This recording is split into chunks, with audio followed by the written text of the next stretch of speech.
I bring the war into my bed each night and let it press metallic to my cheek. I barely move beneath the trembling light that it emits, a semaphore both bright and shadowy, its messages oblique. I bring a war into my bed. Each night it floats across the sheets toward me, despite the little swells of fear I never speak. I barely move beneath the trembling light, the bite of sea salt on my lips, the slight, unnerving sound of waves, the anchor's creak. I bring his war into my bed each night, anticipate its sonar ping, invite its touch. I know the heat its missiles seek. I barely move. Beneath the trembling light, I am a target in the line of sight. I am a shore toward which the cruisers streak. I bring our war into my bed each night and barely move beneath its trembling light. Jehanne Dubrow is our guest poet this week on In Three Poems, and she's going to be reading that poem again for us. It's a villanelle called Civilian. We'll be talking about that from her latest collection and also her craft book, The Wounded Line. Jehanne is the author of 10 books of poetry and 3 books of creative nonfiction. I'll be sure to put links and information about Jehanne's bio in the podcast notes, so check those out.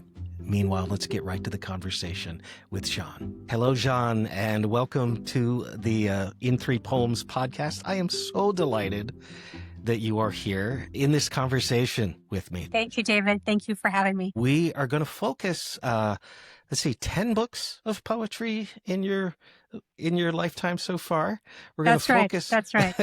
And that doesn't count the craft book about poetry, which most of you aren't seeing the YouTube while I'm holding the book up. I like to read out of the book when I can.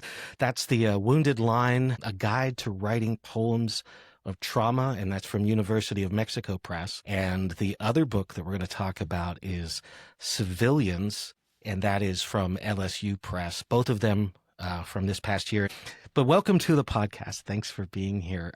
I normally read the first poem, which is one of the benefits of doing this. You gave me my choice, which was very sweet. The one that I chose is from Civilians, and it's called My Husband's Father. How about we just jump right into that, and then we'll talk about it. That sounds great. My husband's father has been walking away from the war for 50 years. Making a path through the mountains to find an open air. Up there, the firs resemble nothing but themselves. There's no destruction but the brush bent underneath his boot. No one calls out except the hawk. It's hard with his unaccustomed hands to grasp at feelings, hold sadness like a rough, mishappen cup. He's taking a course in miracles. He's trying to believe shadows are not a bruise across the face of night. For the past few months, his heart keeps stopping, and he drops in the dirt. At such altitude, memory is distant, a country he visits in the breath, before waking to the spongy touch of moss and a voice asking, "Sir, are you okay? Are you okay?" Wow. I guess I hate when people ask this, but I want to ask. This was he found by a park ranger or someone who called him sir? And yeah, so my husband's father, I should say Civilians is the third book in a military spouse trilogy that I wrote. The first 2 books were Stateside and Dots and Dashes. And excellent. That's the next thing I was going to ask you. Oh, So okay. excellent. And Civilians is sort of thinking about what happens when you take off the uniform and that life of uniformity and return to the experience of being a civilian. And my father-in-law is himself, like my husband, a military veteran. He served in the Vietnam War as a CB. But it took him years, for instance, to be diagnosed with post-traumatic stress. And then several years ago, his heart just kept stopping, and he kept having these basically fainting spells until they figured out what was wrong. And after a particularly scary one that happened, he lives outside of Santa Fe, and he was, hiking. It became clear that he really needed to go to the VA and be checked, which, if you know any veterans, is an ordeal in itself. Yeah. And so that's how the poem came to be. One, I was sort of thinking about how, of course, the book is about my marriage, but, you know, we always write poems that are beyond ourselves as well, and we want to include other stories. So I wanted to find a way to tell my husband's father's story delicately in a way that wouldn't, you know, hurt his confidentiality or Yeah. sort of impose on stories that maybe I don't have the right to tell. And I Yeah. thought this was a way of sort of getting at both the physical ailment that he was experiencing and those little hints of post-traumatic stress that are visible in the poem too. You do something similar in the poem. I think I'm probably butchering the title now, but I think it was My Husband Hears About Another Sailor's Suicide. I That's think is. right. And that was it's a very tiny poem. And Yeah. in that poem, I very much wanted to write about it, if only because I think so many people don't know about the epidemic of suicides that we've seen over the last 15 years among veterans. Yeah. But my husband had specifically said to me, this isn't your story to tell.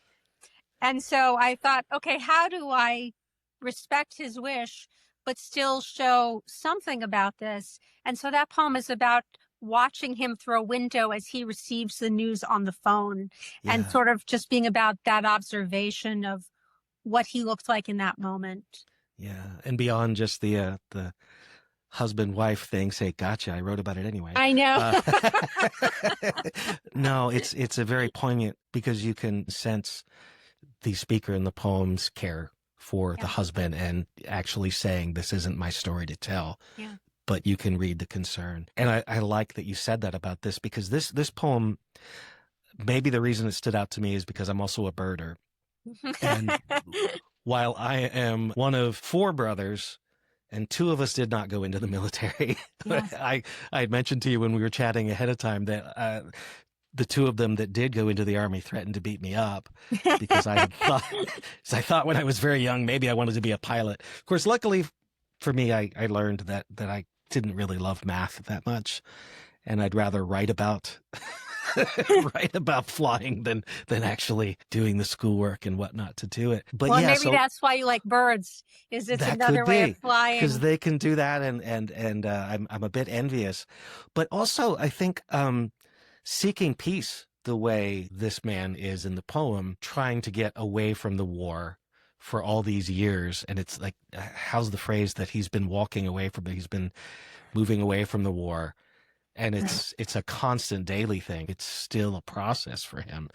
And there have been other traumas, that I've been through, and a chapbook that my son and I wrote about, some shared trauma, the loss of my mother and other things.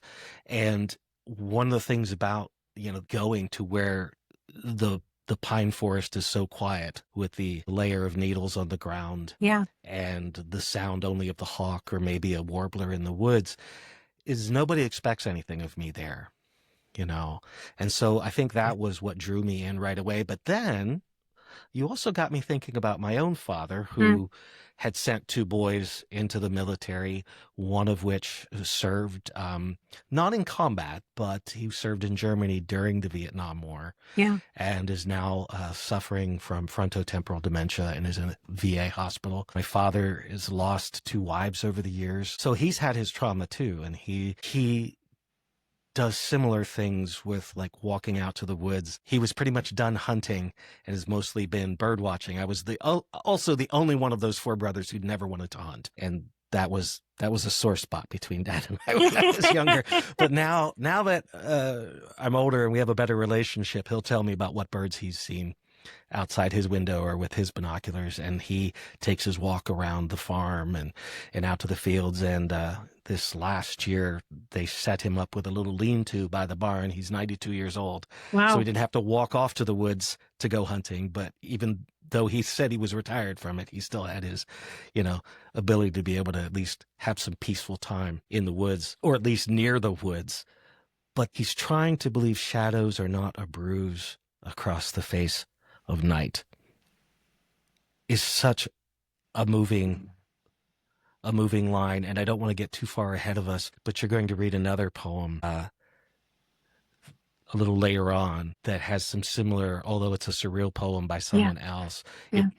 it sort of echoes that same sort of thing with the crows and being near death. And I'll hold off until we get to that point.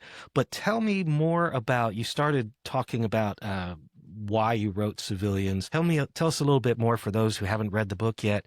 You said about a lot of it is about your marriage because you were a warrior's wife. Yeah. So I wrote the first book in this trilogy, Stateside, starting in 2005. My husband was early on in his military career, and it looked like he was going to be sent, although he was Navy, either to Afghanistan or Iraq.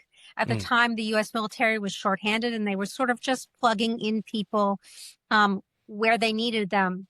And so I essentially freaked out and suddenly realized that maybe being in the military was a little scarier than I had understood at first. After all, he was usually going to serve on a ship. And what did it mean that he might now be sent into the green zone, for example? And so that's how I started writing the poems in Stateside, out of terror. And as is typical of military life, in the end, that deployment was canceled. He was never sent on it. He just went to a regular ship as expected. But by that point, something had opened in me. I think a kind of fear. And so that's how I wrote Stateside, looking at the before, during, and after of a deployment. Yeah. And then I read from Stateside all over the country at civilian and military institutions. And I very quickly realized that my poems didn't please anyone. Everyone was unhappy with me. Civilian communities thought that I was part of the military-industrial complex and therefore complicit. Military communities thought that I was being unpatriotic by articulating how difficult a military marriage can be. And so that's how I came to write Dots and Dashes, the second book, because I was thinking, I'm part of these two communities that should talk to one another but don't. Yeah. And what a tragedy that is, frankly. Indeed. I didn't expect to write a second book. And when I did, I was very surprised. And so after I wrote Dots and Dashes, I thought, again, I was done with this topic.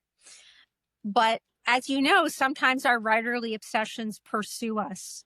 Yeah. And when my husband hit the 20-year mark of his career and he was going to retire, I suddenly started to realize that he was about to go through a radical transformation, and that this meant in turn that our relationship would undergo an equally extreme metamorphosis.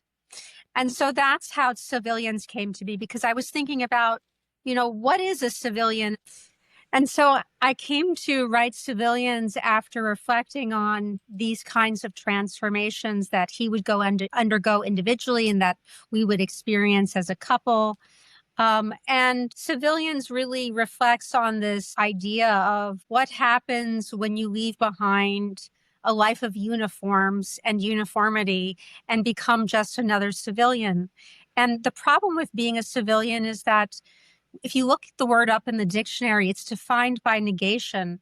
So a civilian is someone who is not a combatant, which seems to suggest that once you become a civilian, you have no identity except as an absence.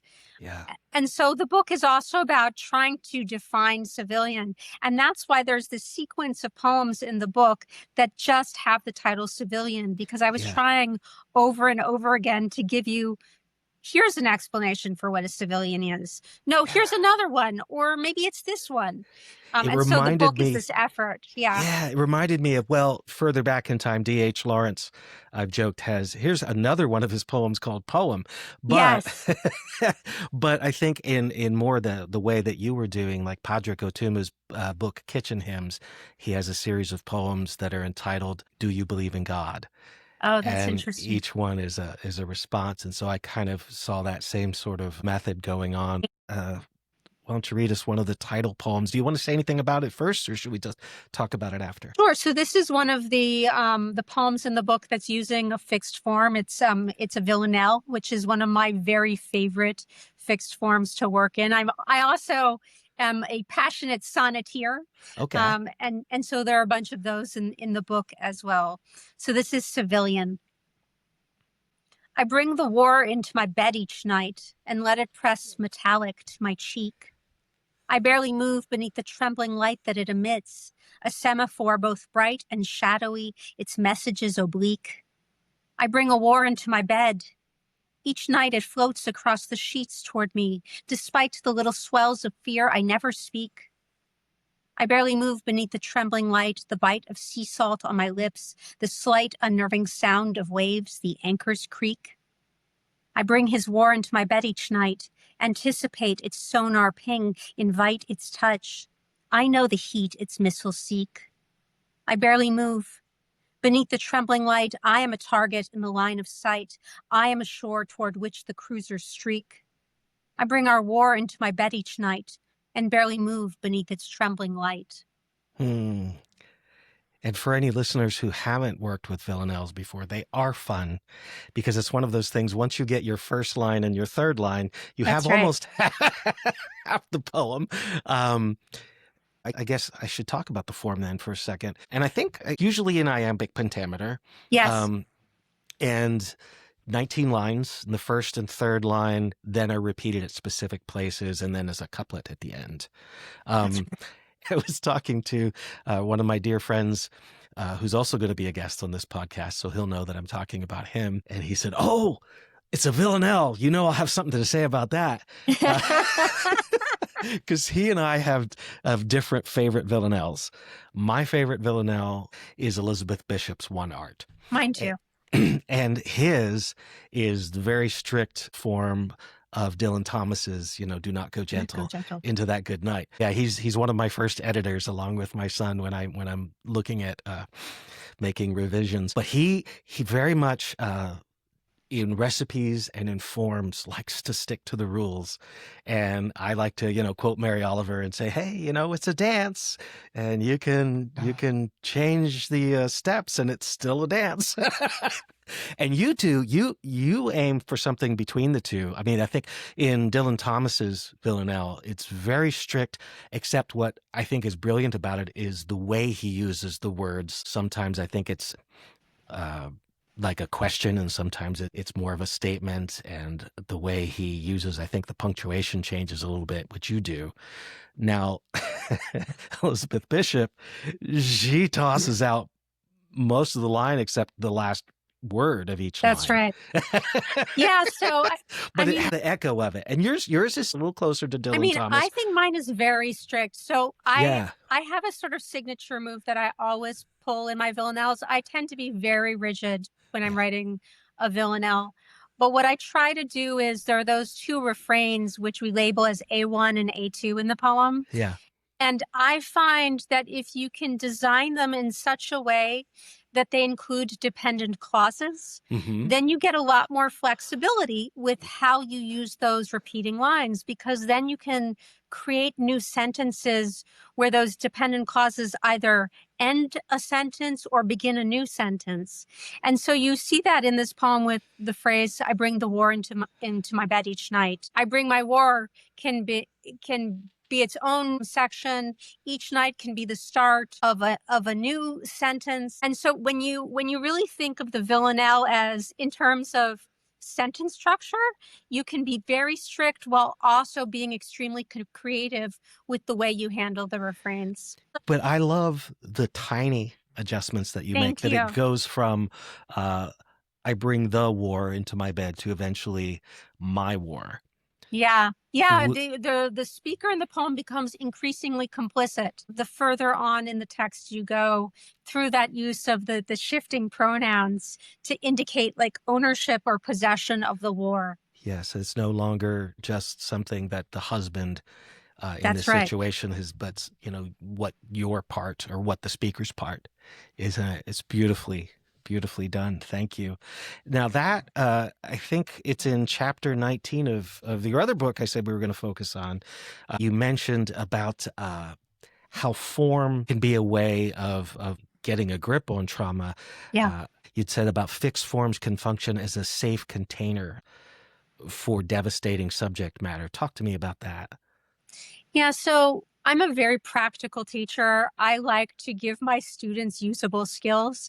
And I brought that philosophy to The Wounded Line, partly because this book came out of my time in the classroom Hmm. and out of the kinds of struggles I was seeing from my students when they were trying to navigate how to write poems that engaged with trauma. And so there are 20 different chapters in the book, each one outlining a different practical approach that you can take to writing a poem that explores trauma or represents trauma or tries to make an argument about the nature of trauma itself.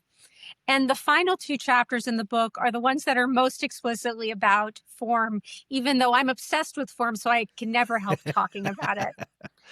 So chapter 19 is about the use of fixed forms. And then chapter 20 is sort of about the opposite, the use of hybridity. Yeah. And one of the things that I believe about fixed forms, and I think people will argue with me on this as they should, is that I believe, especially for those of us who sometimes think of ourselves as formalists, that form is a way of insisting that for the brief moment of the poem, you have a little more control over the uncontainable world than Hmm. you have otherwise. And that the form is a kind of assertion of order and a resistance to chaos. And of course, trauma is this unwieldy thing that refuses containment. But Yeah. when we write, for instance, a sonnet, for those 14 lines, we get to hold the trauma and contain it and apply artifice to it and apply meter to it, which is really an act of extreme control. Well, like the villanelle, when I said you've got half the poem, or not really, but you have a good hold on it once you've got That's those two right. lines. There's something similar, I suppose, in the sonnet when you think about the volta. Yeah. At some point I'm going to have to make a turn here. What's that going to be? Where's that going to go? Even if you don't know where it's heading at the beginning. And whether or not you do the couplet the same way at the end. Traditionally, I think in the Wounded Line you also have a great little sonnet called Sissy. Yes, Um, by Aaron Smith, yes, where he rhymes the same word with itself over and over and over again as a way but of sort of expertly. speaking to, yeah, expertly, and as a way of taking the sting out of this word that is meant to shame the speaker about his own queerness. Yeah. And it's such a brilliant and defiant gesture. And of course, it's all packaged within a sonnet as well, which makes it sort of an act of showing off, like, haha, I'll show you. Yes. And I love that the form can also be this assertion of your own expertise Hmm. and therefore a way of insisting that you won't be silenced. One of the things that I really love too about the craft book, and I'm sorry for moving so quickly from one to Oh, the no, other. it's I my just saw pleasure. a neat opportunity for tying them together with our third poem.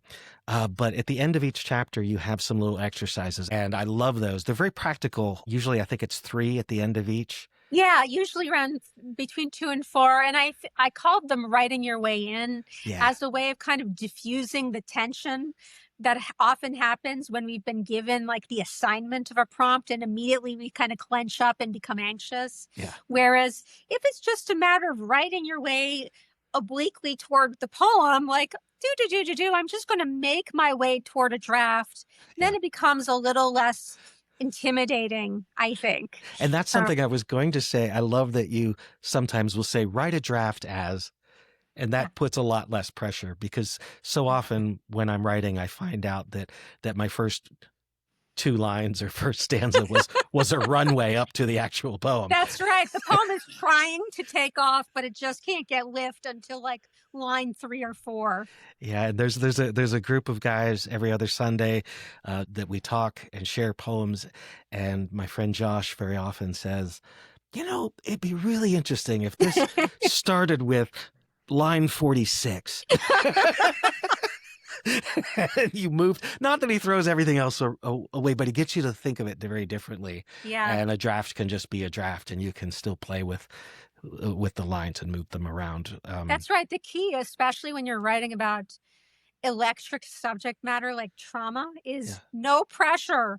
The more pressure you put on yourself, the harder it's going to be to write anything. The fact that you're sitting down to try to write about it feels like enough pressure. That's absolutely Yes, it right. is. And I had a conversation, I think, with Hannah Levy earlier in this season because I had read some advice that I'm going to argue with that other people will argue with me on. Although I think there's some truth to it, but what I was thinking about is when people say, "Well, writing, it's not writing a poem. That's not therapy." Yeah, no, it's not, but yeah, it can be. Maybe not the final poem, not. But sometimes, if art has to do with an exploration and search for the truth, Yeah. and you've been through, what do you know more about than the trauma you've been through? Or as you're trying to know more about yourself to work through that. For me, writing poems isn't therapeutic because I find writing stressful. Yeah, okay. And I put a lot of stress on myself, and I'll become angry with myself when I feel that the poem is failing. Mhm. And this is something I think I say at the end of the book, which is, yeah, maybe it's not entirely therapeutic, but there is something to be said in having to apply your intellect Yeah. to something that before was pure physicality and emotion. Yeah. And that roping those feelings to those thoughts has some real therapeutic value in a way in it, if only because it's forcing you to navigate something that previously has resisted any kind of control or containment at all. Yeah.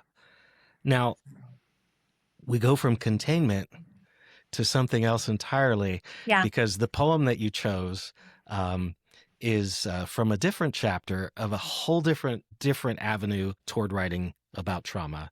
Yeah. And that is Through the Surreal. Tell us about what you've chosen by Lindsay Lusby to read. Yeah, as your third so poem. Lindsay's poem is a prose poem. It appears on the page as a kind of big block, but then she's also including those slashes Yeah. that kind of create line breaks within the prose poem, and which I think allows the poem to feel really jagged and like it's hesitating or moving toward its next phrase. And it's a poem about having a conversation with the speaker's father about his death, about his imminent death, and what that conversation makes the speaker feel about herself. And the poem is called Self-Portrait as a Psychopomp. And a psychopomp is a creature essentially who brings someone to the underworld, who guides them there. Sometimes willingly, sometimes by force. And she's using this concept of the psychopomp to implicate herself and to really talk about her anguish in this conversation. So this is Self-Portrait as Psychopomp.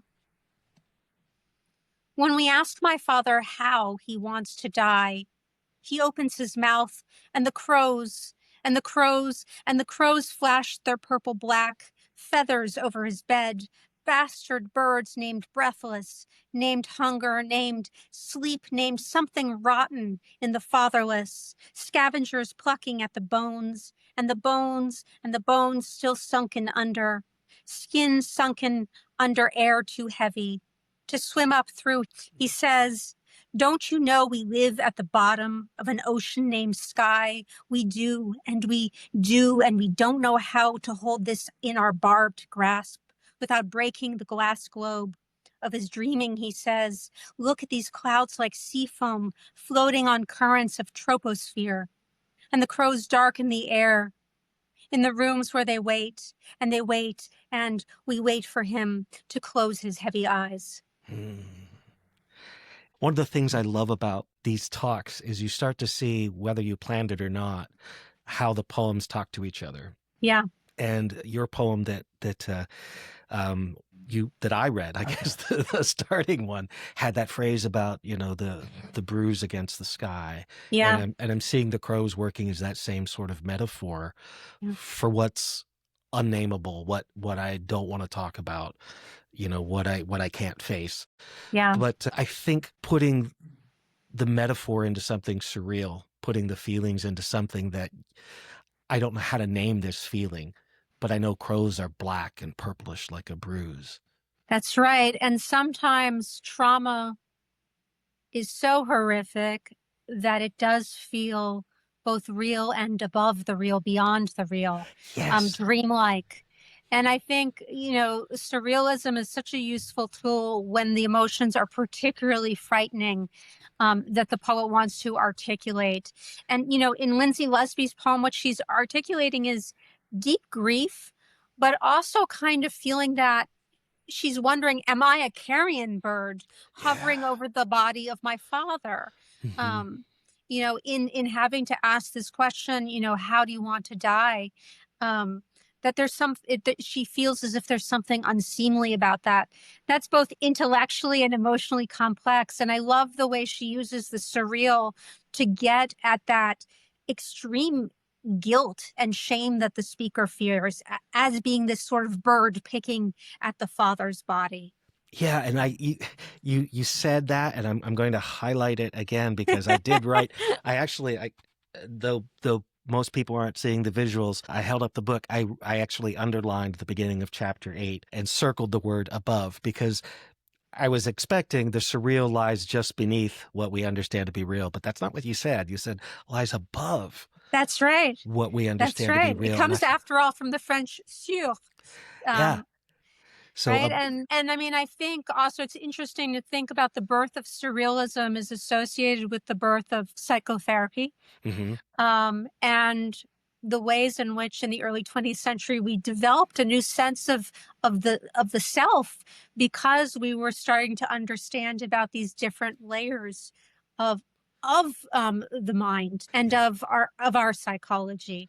Yeah. And I love that the surreal then births incredible films, pieces of music, dance, and of course, literature. And the impact of surrealism is now 100 years on, and remains, I think, an important aesthetic approach for many writers to this day. And a lot of poems I know, may start out in what sounds very literal and then move into the surreal. And I guess this in that way does.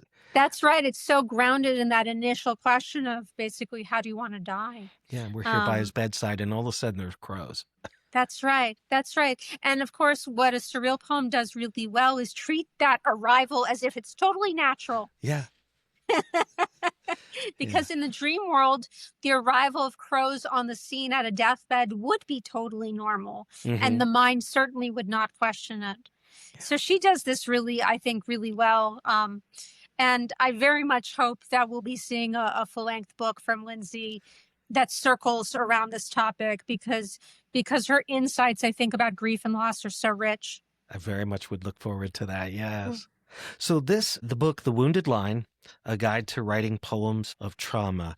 I think anybody who is interested in writing, maybe not through trauma, but about trauma, and whether or not it's maybe just even trying to understand what you've been through. Yeah. I think it's a great resource, and I look forward to reading more of it. I mean, I've kind of devoured sections of it as I went through, but I'm looking forward to reading it completely front to back. And also, I very much enjoyed the poems in Civilians. Wow, it feels like time's just flown here talking to you. What else? What are you doing next? You've had a craft book that has taken you. You said it took 9 months the actual writing, but how long since conception? I think it was 20 years in my brain and 20 years of thinking through these issues in the classroom as well. Yeah. But I wrote it quite quickly and it sort of poured out of me, I think, because I had these ideas so clearly formed. Mm-hmm. And I had such a vision for what I hoped people could get out of the book, which is lots of useful tools and practical advice.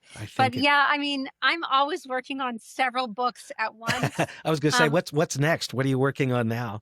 I have, I write nonfiction too. So I have a book-length essay called Frivolity, a Defense, coming out nice. I think in September of this year. What a great time. And it's a meditation on frivolous objects, pursuits, and people, and why perhaps we should cherish them. And then I've been working on a book of poems called The Brief Temple Taken Down, which is about the relationship between the health of the body and the health of the body politic. Mm. And then I'm very excited about this. I'm working on a book of poems. It's a sonnet sequence called A Bit of Martyred Clay. And it's a book inspired by a 17th century Yiddish language memoir written by a woman named Glickel of Hameln. And it's basically the first Yiddish language memoir of its kind written by a woman in the 17th century. And she talks about bubonic plague and pogroms and a whole host of topics that I think actually can feel relevant to current readers. And so I've been working through the memoir and then taking little passages from the memoir and transforming them into sonnets in her voice. Oh, and that's been a really delightful project to work on. Well, I hope we get the chance to talk again about it, because I could just keep reading poems with you all evening. So thank you. Thank you for being here. Thanks for joining me for a conversation in 3 poems. I will put links to the books and where people can purchase them and find out more about you and more about your work in the show notes, as well as we'll share some things on social media. And I look forward to talking to you again real soon, Jehanne. Great. Thank you so much, David. It's been my pleasure. Thank you. Thank you for listening to the In 3 Poems podcast. My name is David Bellman, and that, again, was Jehanne Dubrow, and I had the honor of reading My Husband's Father from her book Civilians, out in 2025 from Louisiana State University Press. And she read the poem Civilian, one of the 2 poems by that title in that same collection. She also read for us a self-portrait as Psychopomp, and that was written by Lindsay Lusby and appears in the Wounded Line, A Guide to Writing Poems of Trauma, University of Mexico Press 2025, and that poem was used by permission of both the author and the poet. If you're enjoying this podcast, I ask you, please share it to other people that you know who love talking about poetry and learning about today's poets as we get to know them 3 poems at a time.